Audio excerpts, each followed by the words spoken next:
আরে আপা, এই দেশের 18-20 কোটি মানুষের জন্য আপনি কি দায় করছেন?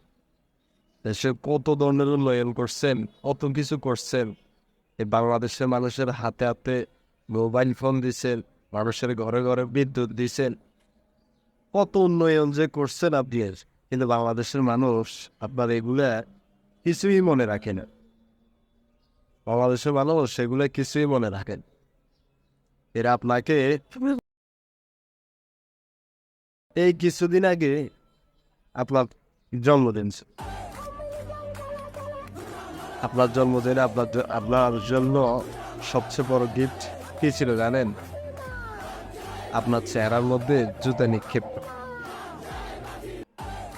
আপনার চেহারার মধ্যে জুতা নিক্ষেপ করা। আপনার চেহারার মধ্যে জুতা মারলে তারা মজো গিফট পায়। এটা হচ্ছে আপনার জন্মদিনের সবচেয়ে বড় গিফট। কিন্তু এই বাংলাদেশের মানুষের জন্য কত কিছুই যে আপনি করছেন, কোনো কিছুই আপনার এই অবদান তারা মনে রাখে নাই। বাংলাদেশের মানুষের জন্য তো করছেন। আপনি মায়ানমারের যে রোহিঙ্গারা, ওদের পুনর্বাসন করে দিলেন, ওদের জন্য ঘরবাড়ি করে দিলেন, ওদেরকে খাওয়াচ্ছেন, পড়াচ্ছেন।